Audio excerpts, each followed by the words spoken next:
fact, there was a point when we were planning this program where we said, we've got to stop at some point. It's a terrific program. If you don't yet have our, let's see, marvelous poster, you can write to the Einstein Forum and get one sent to you. If you'd prefer just to find out what we're doing online, it's all there on einsteinforum.de.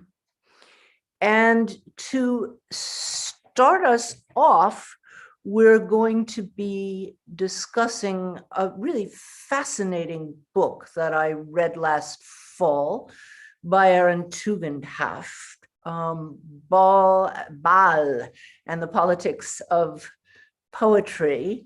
I am not going to introduce him because we have instead his colleague, Professor Boris Vormann. He's a professor of politics at Bard College, Berlin. And his most recent book is called The Emergence of Illiberalism. Boris will introduce Aaron.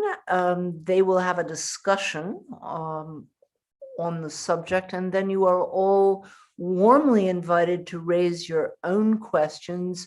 Please use the Q&A function or the F&A for those of you who have a German screen, and we hope to get to any questions and comments you may have. Boris, the floor is yours. Thank you so much, Susan. Thank you for the kind welcome. I also have to thank Aaron, because the caveat on my side is I'm not a political theorist and I'm not a political philosopher, but I'm in comparative politics and teaching IR. So I feel particularly honored that Aaron would ask me. And I'm also glad to do this in this context. And I'm very much looking forward to this conversation. But if the question that I asked seems off from a philosophy perspective, now you know why. Just a couple of words before Aaron will talk about his book. So the plan is for me to shortly present him, then Aaron will give us an overview of his argument, about a half an hour long, and then we'll have a conversation and open up, as Susan just said, to Q&A. Aaron is a much cherished colleague at Bard College Berlin. He's an expert of the ancient Middle East. He is teaching the full range of what we have to offer at Bard College Berlin. I think it's quite remarkable. So he's teaching in religion, political philosophy, the arts. He's the only person so far who has taught all the classes of the core curriculum, from Plato to NATO, so to speak, as they say. So really from the Republic to origins of political economy. I think there's one class missing at this point, and I think this is something that it will take a long time for somebody else to do this as well. He's a much beloved professor at our university, and the students are fascinated by him, and for very, very, very good reasons. So you hear the jealousy also a little bit. He's not just a great teacher, he's also a fantastic scholar. He has his PhD from the Department of Hebrew and Judaic Studies at New York University in 2012. He was a postdoctoral fellow at different renowned institutions, such as the Ludwig Maximilian University in Munich, also the Max Planck Institute for the History of Science. Beyond his PhD, he also has degrees in art history and social thought.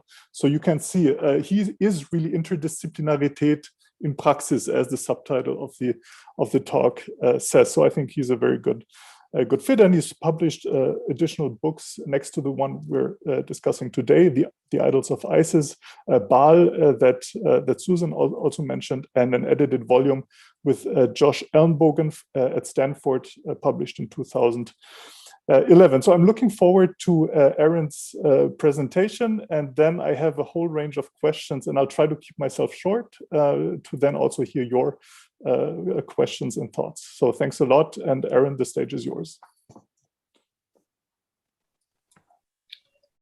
Thank you, Boris, for that generous introduction, and I really want to thank also Susan Niemann and everyone at the Einstein Forum for making this possible. As Boris just said, the this talk, right, will be about my most recent book, The Idols of Isis, the book that Susan mentioned, Baal and the Politics of Poetry. I would love to talk about as well. It's the oh God, it's all good. So let me share my screen, and because this is a book very much about images, I thought I would share some images and talk about them with you. And so, as some of you may well remember, in February 2015, the Islamic State released a video onto the internet showing the depiction of ancient Near Eastern sculptures in the Museum of Mosul in northern Iraq. And like many other people, I saw this video first on Facebook, on my feed on Facebook, as it was circulating quite virally. Now, after the initial shock of the destruction that the video depicted, I noticed a similarity between one moment in the video, here, the image, the still from the center of your screen, and an ancient image that I was familiar with. So here we have two images, each depicting three men with sledgehammers smashing the sculpture of a king lying horizontally on the ground. Of course, the one on the left is from the video in 2015. The one on the right, this is a drawing of a now lost ancient relief sculpture from the Palace of Sargon II in Khorsabad. The two images, therefore, are roughly 2,500 years apart, but were only made 25 kilometers from each other. Khorsabad being just 25 kilometers from Mosul. And I was familiar already with the image on the right.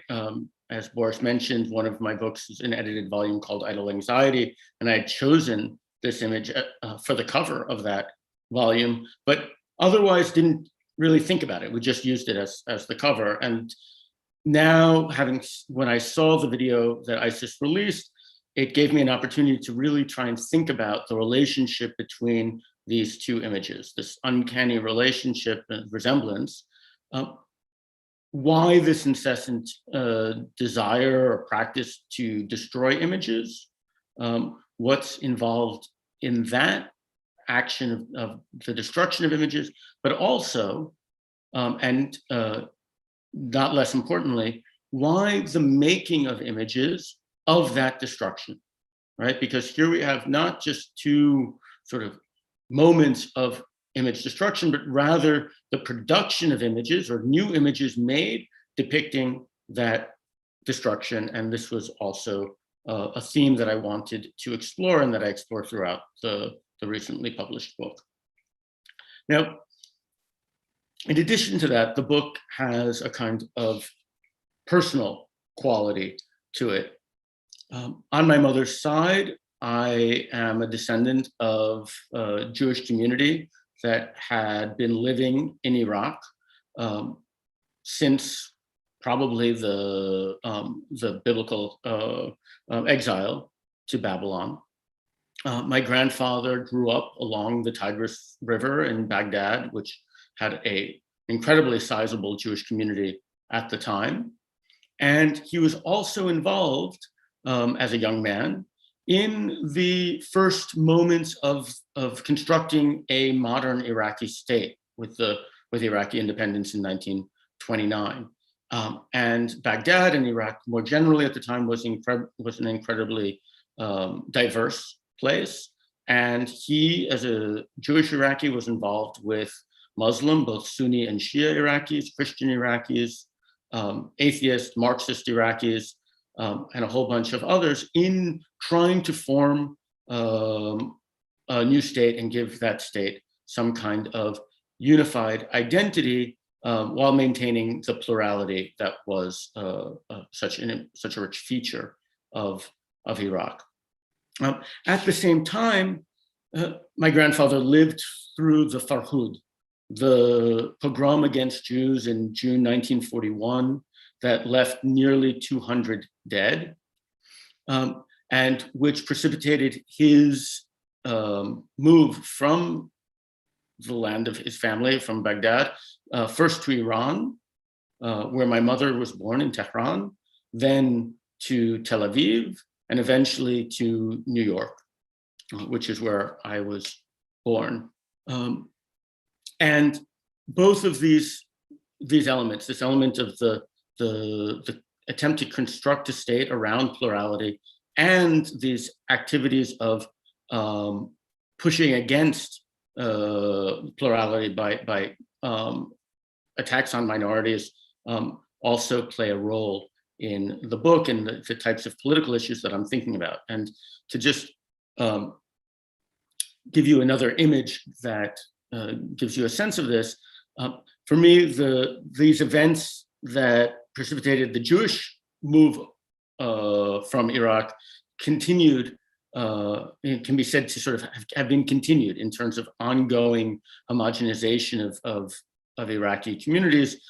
Here, these are already dated, but these are related to the American-led invasion. What you have on the left, all of the yellow are mixed Sunni and Shia neighborhoods of Baghdad, and you can see on the right that after the American-led invasion, those yellow sections of the city really are reduced, and you get much more polarized communities that are sort of focusing in on themselves, becoming more homogenized. And of course, this only continued in a sense with the events in 2014 and 2015, especially in northern Iraq with the rise of the Islamic State. We all remember how Shia communities, Yazidi communities, Assyrian communities, all of these minority communities were being terrorized, forced to leave or worse. And again, there was a kind of homogenization. And so here, this is a short selection from an article that the Islamic State published at the same time, just about a month after the video from the Mosul Museum was released. And in the Islamic State magazine called Depict, this article called "The Extinction of the Gray Zone" was published. And basically, what this was about is an articulation of a desire to eradicate the gray zone in order for the world to be fully polarized between two camps, right? Between the camp of proper Muslims and the camp of heretics. And so the desire is to eradicate any type of space in the middle where there might be mixture, or to use a thought from Hannah Arendt, right? To eradicate the plurality that's necessary for real political life, to eradicate precisely that public realm where plurality and therefore political life can exist. And so this is another theme that runs throughout the whole book. How is the destruction of images and the issue of biblical images more generally related to our need and the capacity for creating pluralist space for political life, and the constant desire to run away from that kind of plurality.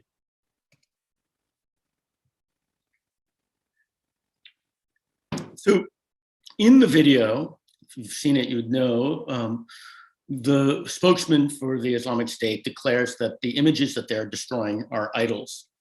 And in the book, the whole first chapter, which is called Idols, goes into this statement quite explicitly in a detailed way, reading the story of the Quran, in the Quran, of Ibrahim smashing the idols through the lens of the great medieval Islamic philosopher Al-Farabi.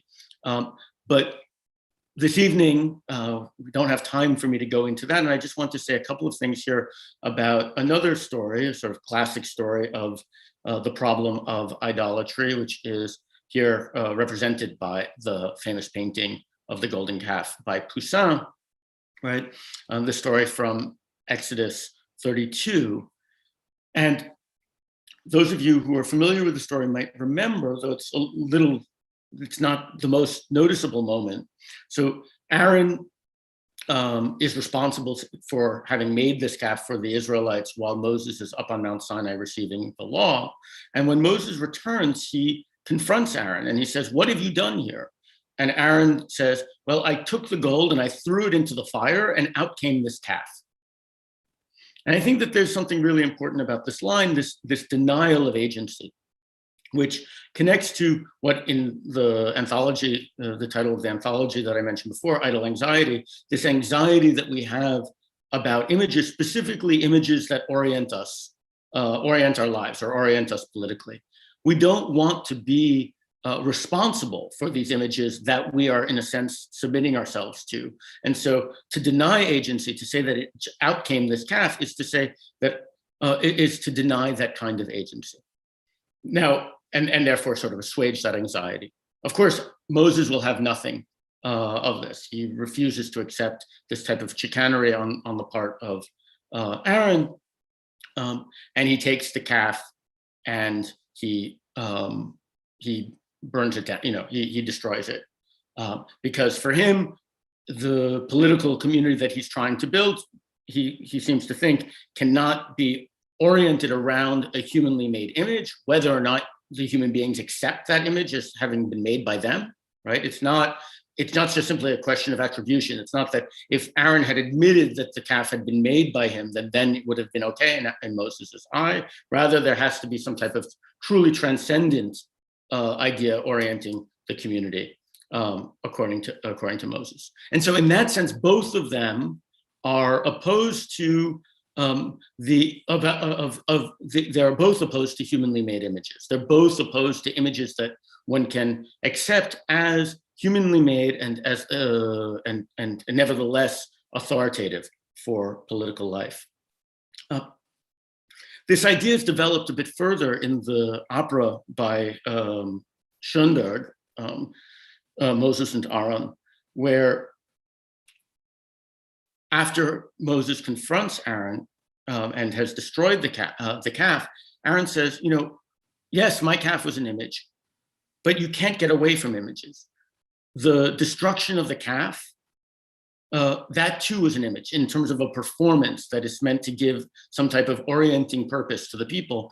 Moses' destruction of the calf is also an image. And then Aaron goes on and says, and that those tablets of the law that you're holding, those too are an image. To which, in frustration, Moses throws them down onto the ground and smashes them. And of course, Aaron just replies, well, that act of smashing is also an image.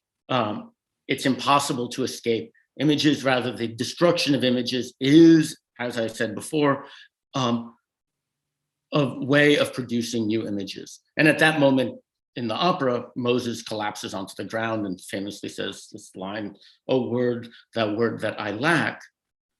That's the end of Act 2.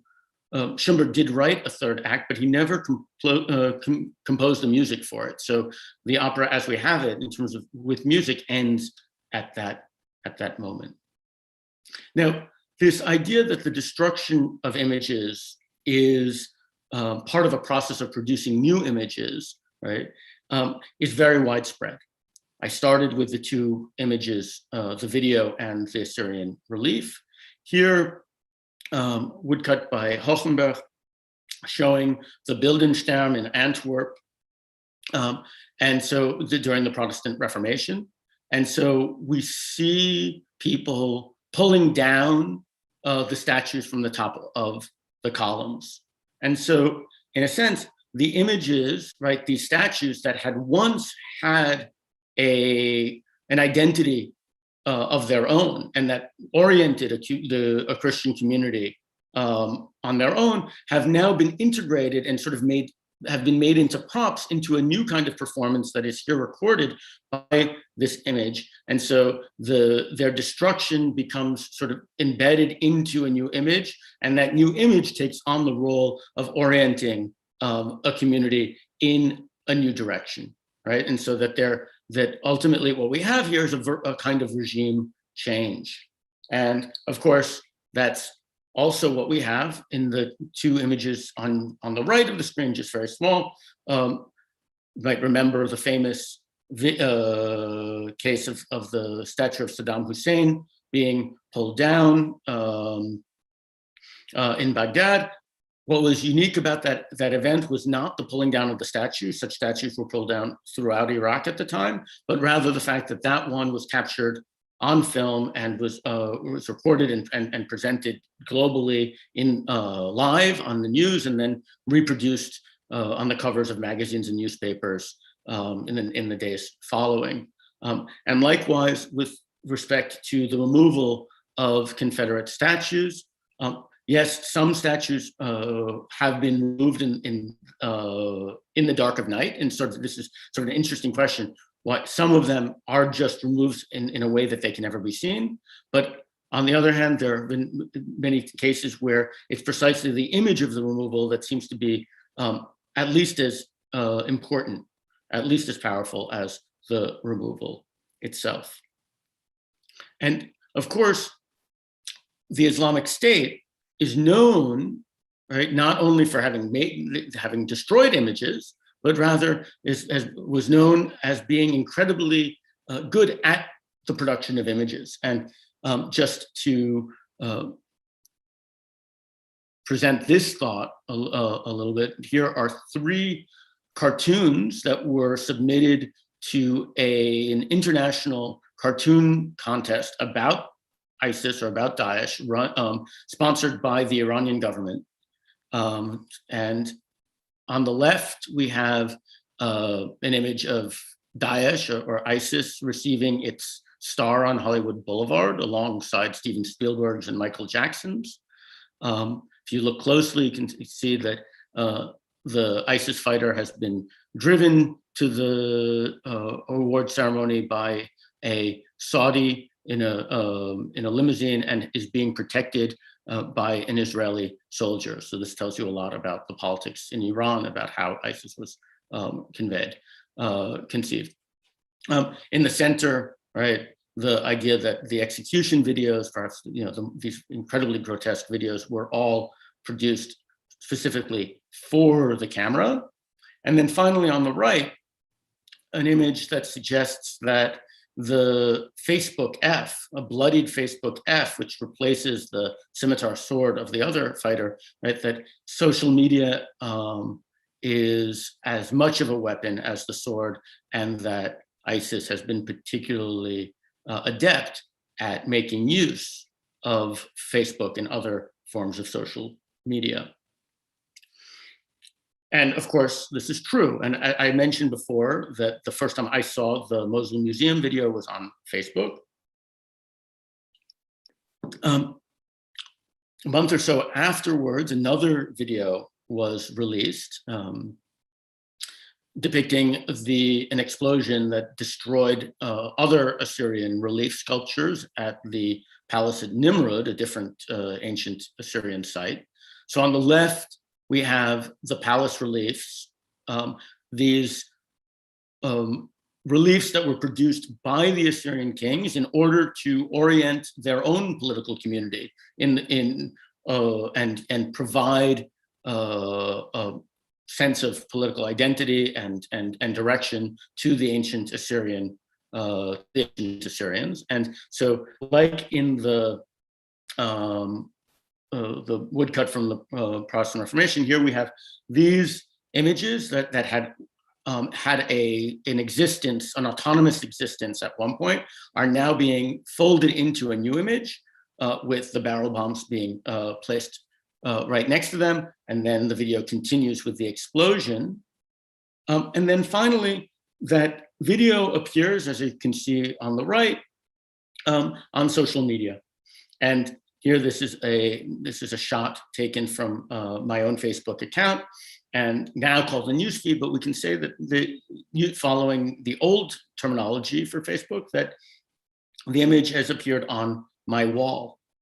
And so one of the things that I explore more deeply in the book is thinking about this transition from, on the one hand, the images on the actual physical walls of the Assyrian palaces and how those functioned politically, to this new kind of wall where ISIS builds its own palace, a kind of virtual palace that exists simultaneously everywhere and nowhere, right? It's a palace that we can access from all of our digital devices.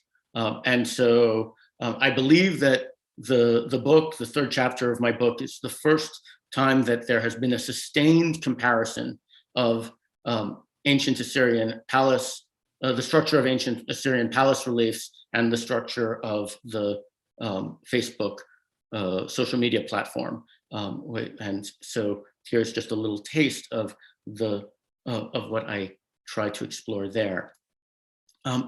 Now, images of image destruction often circulate together with other images that don't have anything to do with iconoclasm and belong, therefore, to a wider set of images. And we can think about this, for example, with respect to this virtual palace that ISIS created, which I mentioned a second ago, right? Where the video from Mosul, the Mosul Museum, is just one one video of the many videos that ISIS produced, right? From, on the one hand, the videos of the depictions of the gruesome beheadings and people being, and the Jordanian pilot being burnt alive, but then also videos showing the incredible efficiency of the Islamic State's healthcare network. So there were a whole range of videos, and the one video of iconoclasm was really just one of a series of videos. Likewise, in ancient Assyria, the video, that image of three men with sledgehammers smashing the sculpture of the king, which you see towards the bottom in the center of this, again, reconstruction of a panel from the Khorsabad Palace, is itself, right, embedded within a much larger sequence of images. And here we only see a small segment of it, right? Really, to think about it, one has to think about the entirety of the palace program, representational program, in terms of thinking about how the Assyrian king tried to convey what it meant to be an Assyrian polity. But here I only give you a small snippet. And yet from this snippet, we can deduce some information, which I think is quite interesting. And so right above the three soldiers with the sledgehammers are two larger figures operating a scale. And to the left of them are a number of other soldiers walking away, carrying booty from the temple and palace that is being sacked on the right.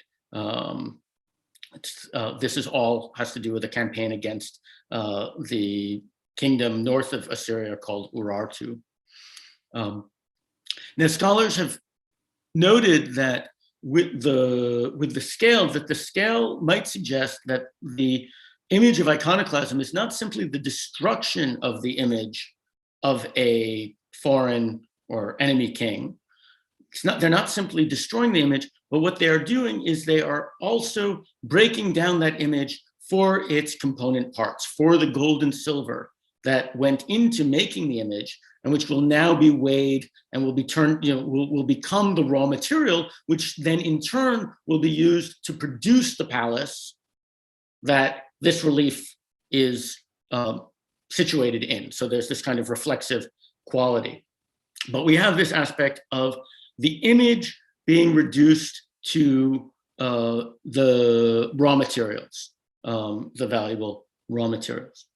But not only that, to the right of those figures on using the scale are two smaller a figure standing and one figure sitting. And these are scribes, working Assyrian scribes. The two standing figures, the one in front holding a stylus and a clay tablet, meaning recording material in cuneiform on clay, and then the figure behind recording in Aramaic on papyrus. And the thought is that these people, these are officials who are making a record of all of the booty that is being acquired. And so what we end up having in this larger image is the transformation of the image of a foreign king that is being reduced to its material, its raw material. And then in turn, that raw material is converted into data. And that data then is recorded and becomes part of the bureaucratic mechanism of the Assyrian state. And of course, this is a very primitive version of precisely what now takes place on social media, where by interacting with the videos that get posted, for example, right? Whether or not you like the video or you don't like the video, if you engage with it, if you share it, if you comment on it, right? You are producing wealth in the form of data for the owners of the social media platforms.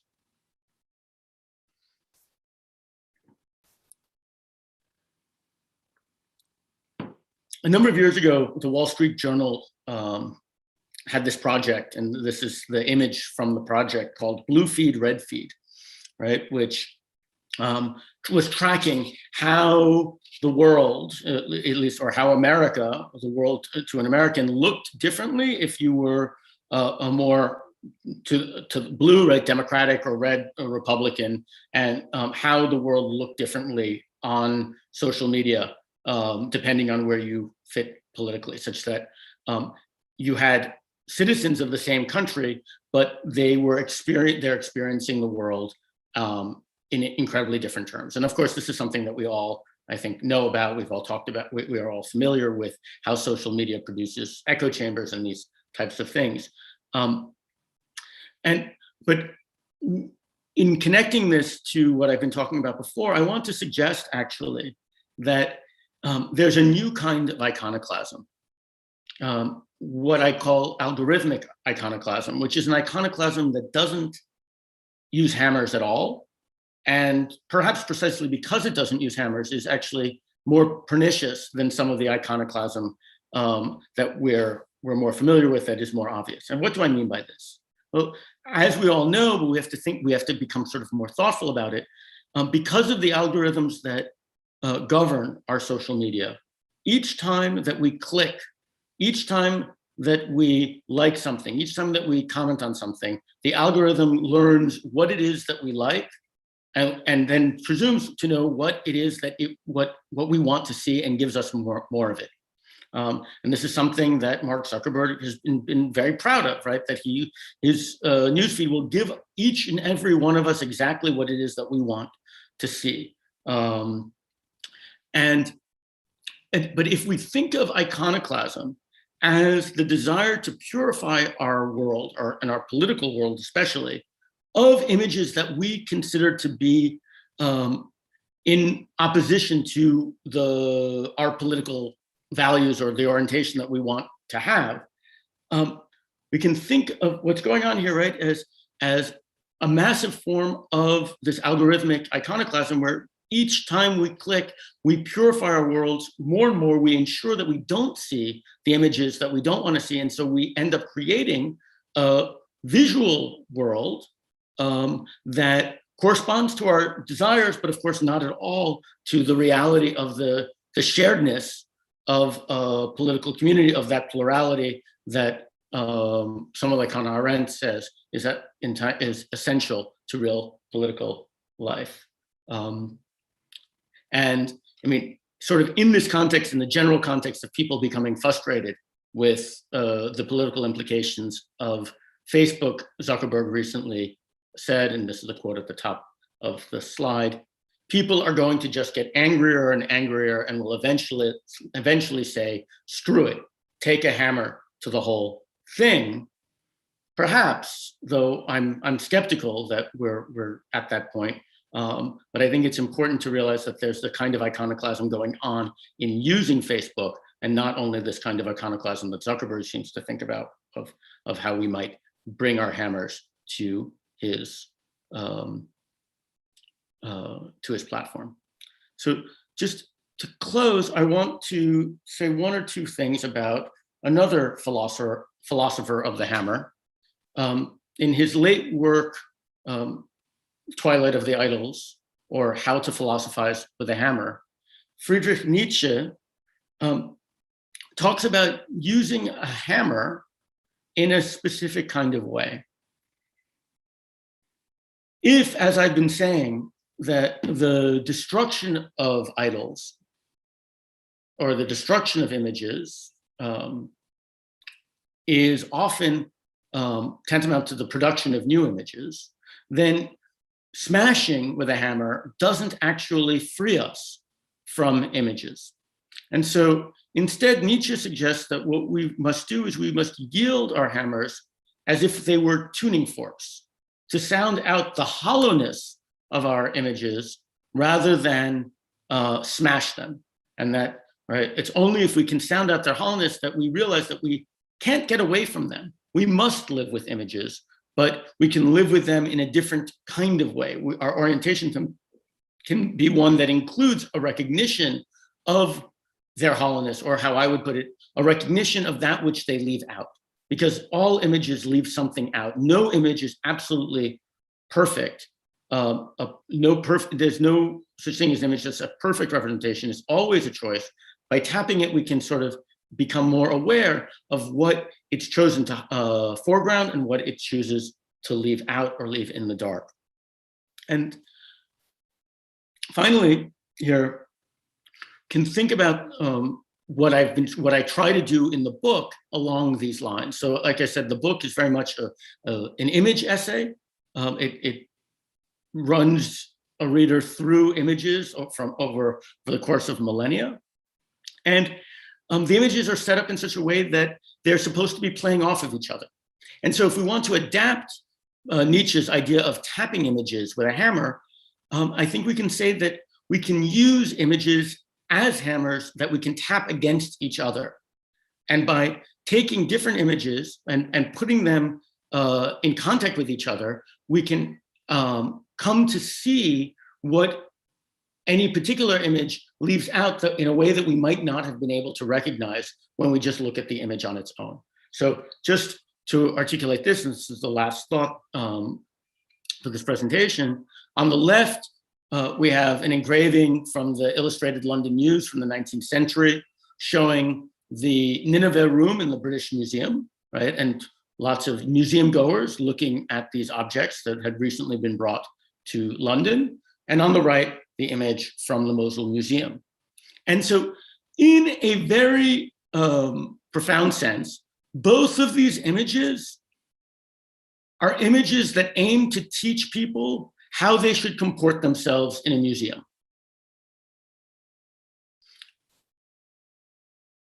They have different opinions as to what the proper comportment in a museum is, but each of them aims to teach an audience how to comport themselves in a museum. On the right, we're told, we can say, well, this museum is, these images, either they should be destroyed because they're idols, or as many people were writing in the press around the time that the video came out, well, the museum, especially this museum in Iraq, is a feature of a certain kind of European colonialism. And so to destroy these images in this museum is an act of anti-colonialism, and therefore we should not be horrified by it, but we should understand it as a kind of proper anti-colonial act, right? And there's truth to that. And yet, if we see the image on the left, we might say, well, there might be certain types of behaviors that get lost if we treat museums the way that the video suggests. But likewise on the left, right? The one on the left shows a kind of bourgeois attachment to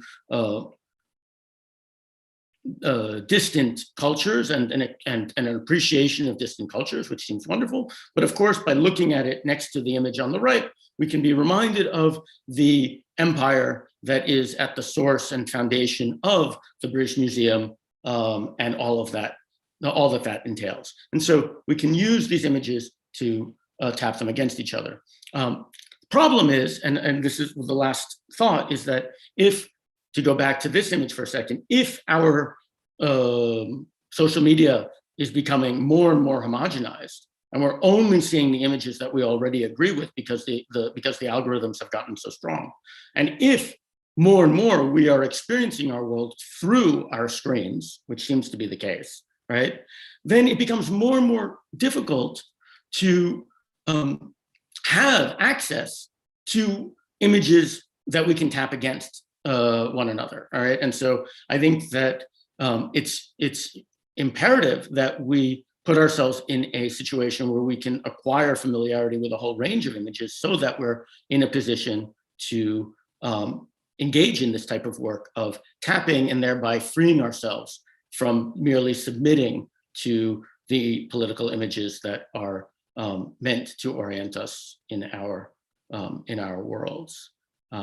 And maybe because of what Boris said in the introduction, I'll close by saying that I, at least for one, believe that liberal education is precisely one of the most important ways that we can acquire that kind of knowledge and that kind of stance towards our political images. And so with that, I will close, and I thank you, and I hand things back over to Boris. Thank you so much, Aaron. This was terrific and rich and really inspiring. And this thought on liberal arts doesn't come up in the book. So I was thrilled to hear it, but many other things do. And I forgot to say something in the beginning, which is it's a wonderful book. It's a very readable book. It's a book that you can read relatively fast and that is beautifully written. So I really recommend it to everyone. And you can even get it without using Amazon by going to Walter König near Museumsinsel. So you can get it in a bookstore if you're interested. So yes, I have a long list of questions and I'm going to reduce it, I think, to maybe 2 or 3 questions so we can open up. If you in the audience have questions already, feel free to enter them in the Q&A function, and then we'll tap into them a little bit later. The last remark, actually I wanted to ask this question later, but the last remark that you made about liberal arts underlined something, I think, that I was asking myself when I read your book, which is what kinds of an audience, or what maybe even more normatively, what kinds of a citizen do you need to read good pictures, or good images? So we can talk about what a good image is in a moment, but it seems like there needs to be some kind of a skill set on the side of the citizen in order to be able to navigate what maybe is even in our day and age a plethora of pictures, an overwhelming plethora of pictures. So what is it that a citizen needs in order to navigate these images? Absolutely. I mean, I think, and this is both, I think this is essential, but it's also perhaps the part of the work where I'm aware that I'm perhaps more optimistic than I should be. The thought is that if we are going to talk about democracy as self-governance, and not just some type of institutional way of governing, and maybe we don't want to think about it as self-governance, but if we do think about it as self-governance, then I think that it comes with it does come with a lot of responsibilities. And and really I didn't talk about it so much, I developed the thought more in the book with respect to Al-Farabi, that any political community is going to need images if we're going to be self-governed, as opposed to in Al-Farabi's case, if he just has a lawgiver prophet provide you with the images and that's it. And so people don't really need to be all that aware of the images. But I think in relationship to what we claim we want in modern democracies, it does require a capacity to evaluate images. First of all, to start with, not doing what Aaron did in that biblical story of denying their manufacture. So we have to take responsibility for them. And in the process of taking responsibility for them, we need to cultivate our capacities for judgment. And, and I'm not at all suggesting that those are easy things. I mean, that's, the book is a short book precisely because I don't actually tackle those really, really hard issues. I mean, you do tackle a lot of hard issues in a very fascinating way. I think your answer leads me right to the next one. And there seems to be an implicit theory, maybe even, of you certainly have a strong normative argument, right? And it seems about political community and democracy, certainly something that you're in favor of, right? So this is not the fundamental debate that we're having here, right?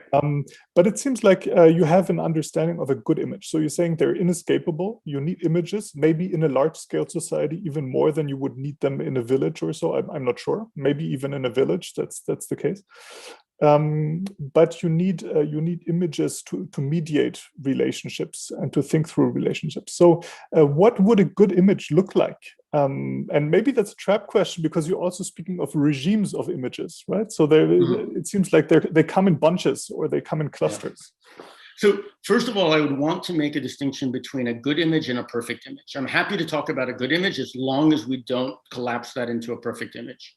And I think that that's really essential. I don't think that there's a single good image that's going to work always for all people in all places universally in terms of orienting a political community. There is no perfect image. Rather, what we have are these fits and starts that we can and we need to.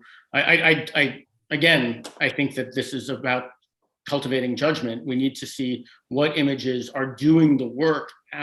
If we think, sorry, but I didn't really say this, but if we think of images, right, as what the main work that an image is doing is that it is providing a community that is otherwise very disparate with some kind of shared orientation.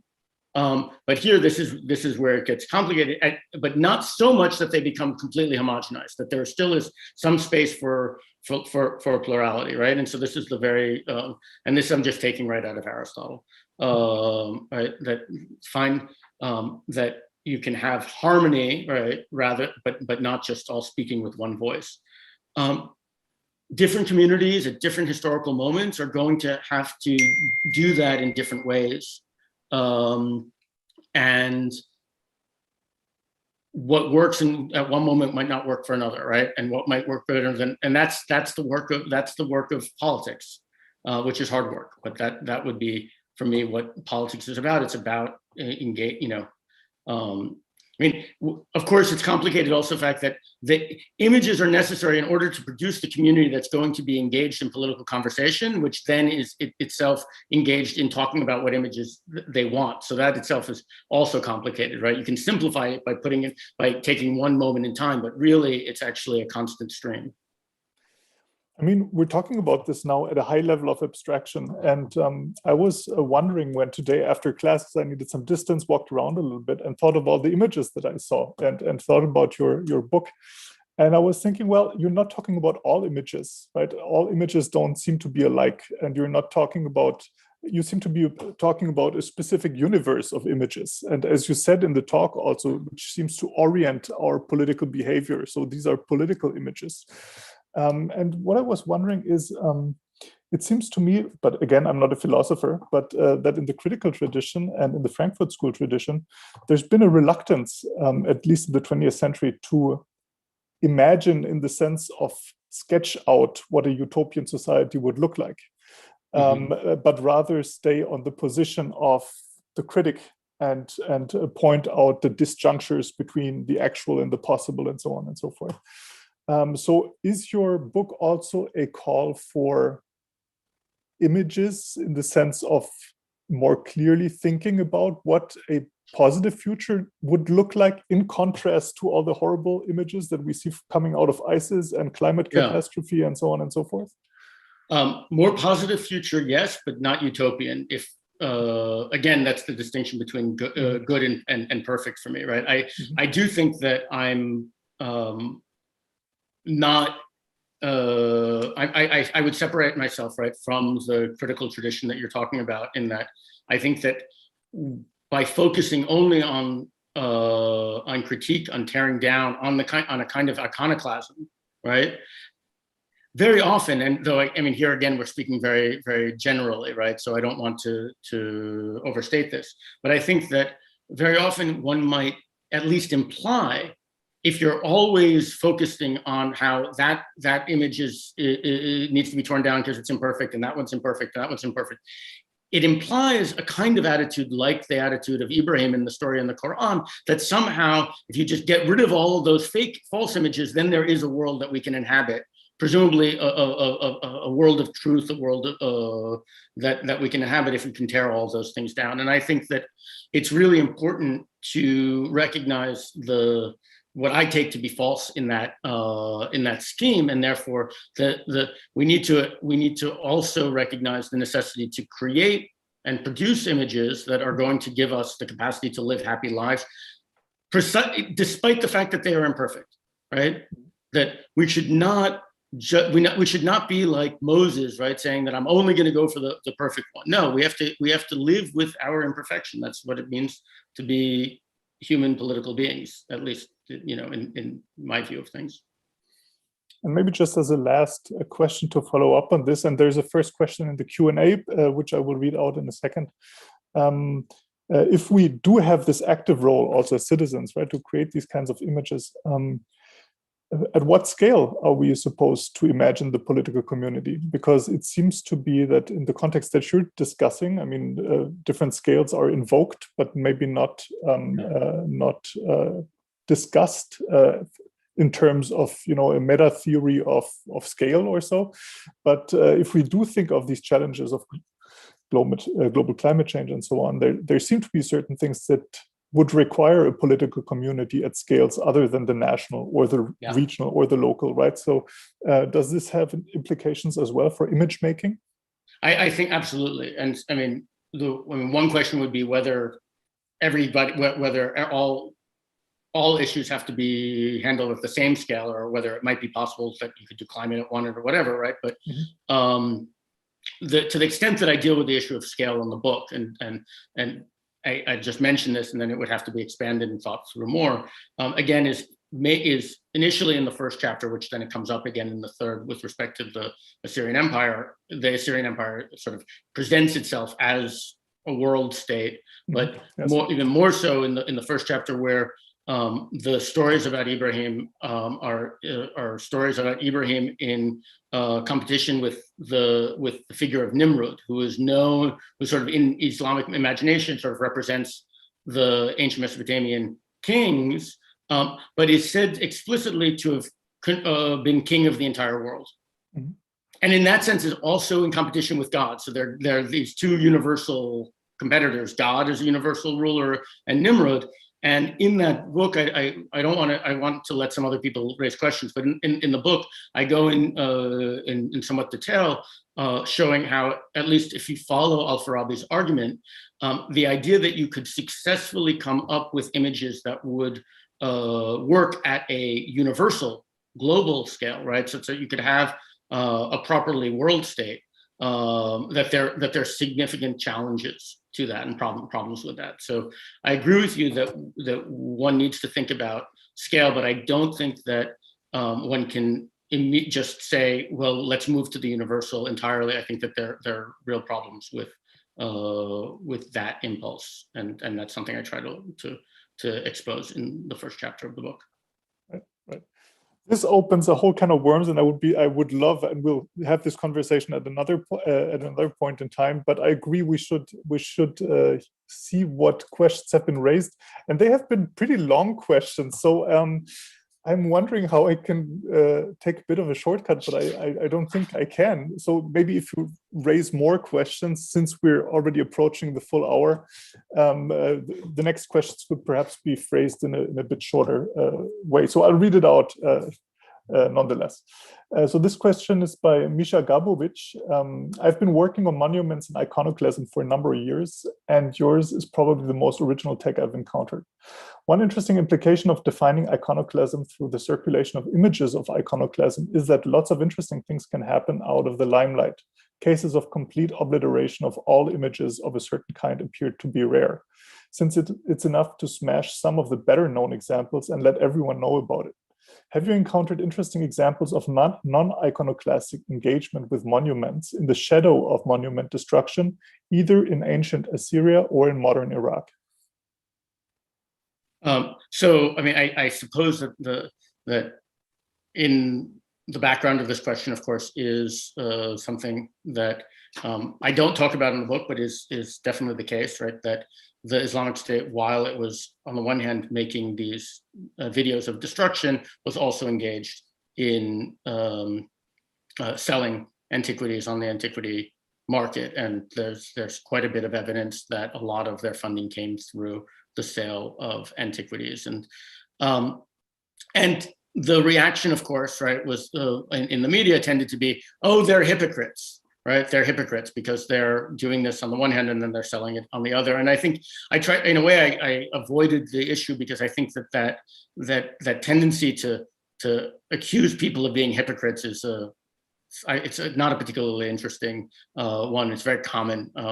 We love to accuse other people of being hypocritical, and I think it misses the points about iconoclasm that I'm trying to bring out. But certainly, in this, that's a modern example. To be honest, there aren't that many examples of iconoclasm from ancient Mesopotamia. The image that I showed is one of the more famous ones. I mean, there definitely was image destruction, but also, I mean, more often, actually, what we know more about are image napping, right? So the stealing of images and the bringing of them from one place to the other, often of gods. But yeah, no, this is a worthwhile thing to continue thinking about, and I appreciate the question.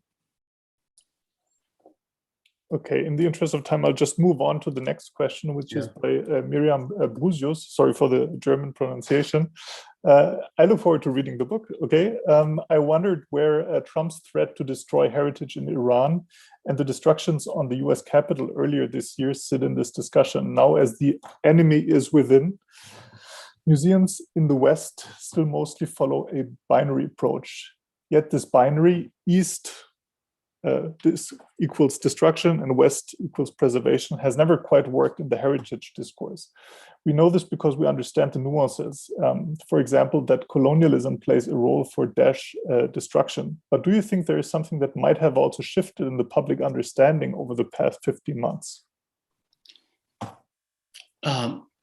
Again, these are big questions that are going to be hard to answer, but I'm glad that the issues are being brought up in this context, because I absolutely think that that there is relevance here. Certainly when the Capitol attack took place, I was thinking about the Capitol attack in terms of the production of these images and those images of the sacking. I mean, there were certain images that you looked at the floor of the Capitol afterwards that looked a lot like the floor of the Mosul Museum that is embedded in the ISIS video. And so I definitely think that the work that I was doing in the book has pertinence. And I mean, to be honest, the more and more with those events in particular, I really came to think a couple of months ago that I had written a kind of allegory, that the book itself really is much more of an allegory about the issues that I was facing as an American and the challenges of maintaining a kind of pluralism in the face of everything that's been going on in the United States. Obviously, like I said, it has this element of my Iraqi heritage that in explicitly, but I think more implicitly, the book is really about the unraveling of some type of, I don't want to say consensus, because it doesn't have to be all agreement, but the unraveling of even some type of attempt to work together as some type of coherent, unified political community. And I think we need to really think hard and seriously about how we can try to improve that. And hopefully thinking about images the way that the book suggests might at least provide some help. Obviously not, enough, and not, there's a lot of work to be done there. Yeah, thank you for these great questions, especially because they focused on the context of Daesh and ISIS. But I didn't want to hijack the theme, but Aaron and I talked about how some of this might be transferable to other political contexts and to the present. And to the way that we think about politics today, which, Aaron, you do yourself with looking at Facebook and polarization and these very pertinent questions. I fear that time is up, unfortunately. So I would like to thank everyone who asked questions. If you still do have questions, maybe they will be answered in the book. So do get a copy, or you can write Aaron, certainly, to get some more feedback. And so thanks again to Suzanne. Thank you to Aaron. Thank you to the Einstein Forum. And I give the mic back to Suzanne. Well, I wanted to interrupt you to say that we don't hold to a rigid time plan. In fact, normally when we're in our house, we leave an hour for the guest and an hour for the discussion. So if that's all right with you, I'm feeling that there are a number of questions that may still be interesting. We can still go on for a little bit. I'm happy to. I had a question that for some reason, I wasn't working in the Q&A function, but I put it in the chat. I don't know if you want to read it, or if you want me to try to. Why don't you rephrase it? Yeah, okay. So this was an excellent talk. What I'm trying to understand is the function and the force of rage in iconoclasm. And you illuminated that, by talking about the differences in the examples, from the ancient Assyrian images to, to ISIS, to the golden calf. In some of those cases, and, you mentioned the Confederate monuments as well. In some of those cases, people are clearly taking rage out on objects that they're unable to take out on human beings, although of course in the case of ISIS they also took it out on human beings. And I thought what you said about Moses was extremely, towards the end, about wanting a kind of perfection that's incompatible with human political life in a plurality. That strikes me as absolutely right. But I just wondered if you could say more about rage, because it strikes me as somehow at the heart of it. Well, it's not always. It's not in the heart. It's not functioning, I think, in all of the cases that you mentioned, but it functions in many. Can I answer by reading the penultimate paragraph of the book, where, if I may, so. As long as you don't give away the last paragraph. I won't. I'll read just the penultimate paragraph, right? And the anti-penultimate one, by the way, is about Socrates as a troll. So if any of you want to, I recommend that it's a short reading of the pseudo-Aristotelian treatise on trolling. But afterwards, I say, when I first saw the Mosul Museum video, I reacted with rage, just as ISIS wanted. Their tyrannical theatrics were intended not to make me reevaluate my opinions, but to entrench me in my prejudices. I was being provoked to smash back. The more outraged, the less free to exercise judgment. On rewatching the video, I recalled the Assyrian relief from Khorsabad. The uncanny resemblance called out for comparison. Curiosity pulled me out from my apolitical stupor and inarticulate rage. Suddenly, the hollowness of my own political images began to tap against the ISIS video and to reverberate. I began to wonder, and that wonder led to this book. So I think that, that can maybe stand on its own, but to gloss that a little bit for you is to say that I think that we, a lot of the time, right, we are constantly in situations where we're being provoked to smash back or to engage in rage. And I am a deep believer in the importance of being able to take that step back and take that that so-called extra breath in order to really try and cultivate wonder and cultivate the possibility of operating in not in that just path of rage. And so that's what I tried to do with the book. I mean, it took a long time to write a very small book, but that's. So let me see if I understand what you're saying. You're saying the iconoclasm is designed to provoke rage, which it surely does in many of those cases. But do you think the rage of the iconoclasts is equally genuine, or is it a piece of a move to get you or other people to react? That's a great question. And I mean, I think already implied in your question, right, is the sense that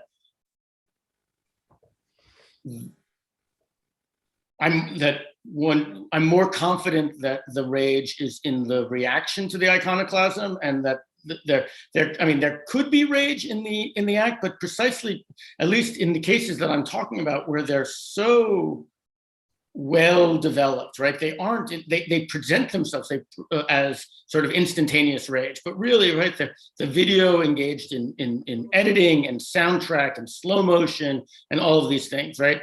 Clearly, the advisors and artisans to the Assyrian king Sargon II, when making that image, right, also, I mean, at least the making of that image is not rage. I mean, so here I guess we would have to make the distinction between the iconoclasm, the making of the image of iconoclasm, and the reactions to the image of iconoclasm, right? And the image definitely provokes rage. Maybe there's rage in the actual act, but since so much of the act is about producing the image, and that production of the image actually is thoughtful in a way that seems to not be based in rage. Okay, that's actually a very deep position. Thank you. I understand better. Thank you. I mean, I thank you for making me think about that way. I mean, obviously that's schematic, and I'm sure that one can come up with 100 examples of alternatives to that. But I think that hopefully that schema is at least helpful for thinking about the issue. Very much so. Anyway, I didn't want to monopolize that. I just wanted to leave other people a chance, if there are other questions or comments, to make them.